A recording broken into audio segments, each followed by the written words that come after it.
ഏത് സംഘർഷാത്മകമായ സാഹചര്യത്തിലും ഏത് മലയാളിയെയും അവന്റെ സാധാരണ നിലയിലേക്ക് തിരിച്ചു കൊണ്ടുവരാൻ കഴിവുള്ള നർമ്മബോധത്തിന്റെ ഉടമയായിരുന്നു സലീംകുമാർ എന്ന് മുഖ്യമന്ത്രി വി.ഡി. സതീശൻ. സലീംകുമാർ നമ്മളെല്ലാം വിട്ടുപോയി. ഏത് സംഘർഷ നിർഭരമായ സാഹചര്യത്തിലും ഏത് മലയാളിയെയും അവൻ്റെ സാധാരണ നിലയിലേക്ക് മടങ്ങിയെത്തിക്കാൻ കഴിവുള്ള നർമ്മബോധത്തിനും ഉടമയായിരുന്നു ശ്രീ സലീംകുമാർ. മലയാളിയെ സംബന്ധിച്ചിടത്തോളം അവൻ്റെ വീടുകളിൽ, ഗൃഹസദസ്സുകളിൽ എപ്പോഴും അവരെ സന്തോഷം നിർഭരമാക്കുന്ന ഒരു മുഖമായിരുന്നു സലീംകുമാർ.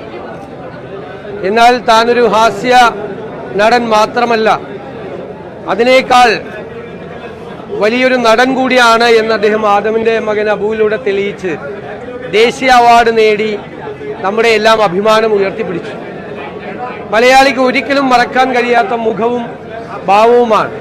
നമുക്കറിയാം, നമ്മുടെ സാമൂഹ്യ മാധ്യമങ്ങൾ വന്നതിന് ശേഷം സാമൂഹ്യ മാധ്യമങ്ങളിലെ നിറം ചാർത്തിയ തമാശകളുടെ എല്ലാം കൂടെ സലീംകുമാറിൻ്റെ തമാശ കൂടി ചേർത്തിട്ടാണ് ചെയ്യുന്നത്. കാരണം മലയാളിക്ക് ഹാസ്യം എന്ന് പറഞ്ഞാൽ അതിലൊരാൾ പഴയ തലമുറയിലെ അടൂർ ബാസിയെയും ബഹദൂറിനെയും പോലെ മലയാളിയുടെ ഒരു പുതിയ കാലത്ത് സലീംകുമാർ അതിൻ്റെ കൂടെ ഉണ്ടായിരുന്നു. എനിക്ക് വ്യക്തിപരമായ നഷ്ടമെന്ന് പറയുന്നത്, എനിക്കൊരു സഹോദര തുല്യനായ ഒരാളെയാണ് അക്ഷരാർത്ഥത്തിൽ നഷ്ടപ്പെട്ടിരിക്കുന്നത്. ഞാനിവിടെ തെരഞ്ഞെടുപ്പിന് മത്സരിക്കുന്ന കാലം മുതൽ, പറവൂരിൽ വന്ന കാലം മുതൽ അദ്ദേഹവും അദ്ദേഹത്തിൻ്റെ കുടുംബവുമായിട്ടുള്ള വലിയ ആത്മബന്ധമുണ്ട്. ഞാൻ തെരഞ്ഞെടുപ്പിൽ മത്സരിക്കുമ്പോഴെല്ലാം ഷൂട്ടിംഗ് വരെ ക്യാൻസൽ ചെയ്ത് ഞാൻ നോമിനേഷൻ കൊടുക്കുന്ന അന്ന് മുതൽ എല്ലാ ദിവസവും തെരഞ്ഞെടുപ്പ് ഞാൻ ജയിച്ചെന്ന് പ്രഖ്യാപിക്കുന്നത് വരെ അദ്ദേഹം കൂടെ ഉണ്ടാവും. അത് കഴിഞ്ഞിട്ട് പോവുള്ളൂ എവിടെയും, പിന്നെ കാണില്ല. പിന്നെ ഞാൻ അങ്ങോട്ട് വിളിക്കണം, ഇങ്ങോട്ടൊരാവശ്യത്തിനും വരില്ല. ഞാൻ മത്സരിച്ച എല്ലാ തെരഞ്ഞെടുപ്പുകളിലും എൻ്റെ ഓഫീസ്, തെരഞ്ഞെടുപ്പ് കമ്മിറ്റി ഓഫീസ് ഉദ്ഘാടനം ചെയ്തിട്ടുള്ളത് ശ്രീ സലീംകുമാർ. അവസാനമാകുമ്പോൾ പറയും എൻ്റെ അവകാശമാണെന്ന് പറയും. ഞാൻ പറയും, ഞാൻ വേറെ ആരെയും വിളിക്കില്ല, സലീമിനെ മാത്രമേ വിളിക്കുകയുള്ളൂ എന്ന് പറയും. അത്രമാത്രം നല്ല ഉറച്ച രാഷ്ട്രീയ ബോധ്യം, ഏത് തിളച്ചുമറിഞ്ഞ കാലാവസ്ഥയിലും തൻ്റെ ഉറച്ച രാഷ്ട്രീയ ബോധ്യത്തിന് ഒട്ടും വെള്ളം ചേർക്കാത്ത ഒരാൾ കൂടിയാണ് എൻ്റെ സ്നേഹിതനെന്ന് എനിക്ക് അഭിമാനമുണ്ട്.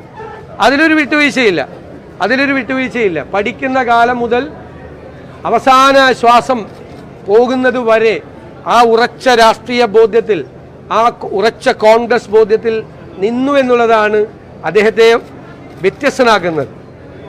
ഏറ്റവും അവസാനം പങ്കെടുത്ത പരിപാടി ഞാൻ മുഖ്യമന്ത്രിയായി സത്യപ്രതിജ്ഞ ചെയ്തതിന് ശേഷം പറവൂരിലെ പൗരാവലി എനിക്ക് നൽകിയ സ്വീകരണത്തിനാണ്. അതിനു മുമ്പ് ഞാൻ പങ്കെടുക്കുന്നത് കൺവെൻഷനിലും തെരഞ്ഞെടുപ്പ് കാലത്ത് എല്ലായിടത്തും ഉണ്ടായിരുന്നു. തെരഞ്ഞെടുപ്പ് വന്നാൽ എൻ്റെ വീട്ടിലോ തെരഞ്ഞെടുപ്പ് കമ്മിറ്റി ഓഫീസിലോ ഉണ്ടാവും. അത്രമാത്രം ഹൃദയബന്ധമാണ്. ഇത്ര പെട്ടെന്ന് ഇങ്ങനെ ഒരു വിടപറയൽ ഉണ്ടാകുമെന്ന് കരുതിയില്ല. ഇന്നലെ രാത്രിയാണ് വീണ്ടും അദ്ദേഹത്തിന് കടുത്തൊരു ഹൃദയാഘാതം ഉണ്ടായി, ആ വേർപാടുണ്ടായത്. ഞാൻ കുടുംബത്തിനോടുള്ള ഔപചാരികമായ ദുഃഖം പ്രകടിപ്പിക്കുന്നില്ല. കാരണം ആ കുടുംബം എൻ്റെ കൂടെ കുടുംബമാണ്, ഞാനും കൂടി ആ കുടുംബത്തിൽ ഉൾപ്പെട്ടതാണ്. അവരെ എല്ലാവരെയും ഞാൻ ചേർത്ത് നിർത്തും, ഞങ്ങളെല്ലാവരും ചേർത്ത് നിർത്തും. ഒരു കാര്യമില്ല, ഇവിടെ എല്ലാവർക്കും ഉണ്ടായ പ്രയാസത്തിൽ, ദുഃഖത്തിൽ ഞാൻ പങ്കുചേരും. മലയാളം ടെലിവിഷൻ, കൊച്ചി.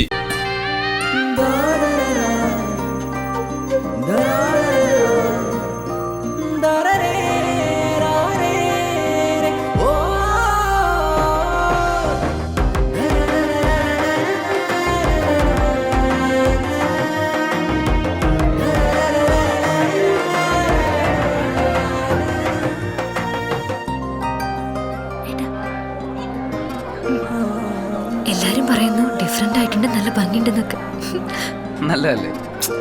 ഞാനല്ല, സ്വർണം. Safa Golden Diamonds, different by design.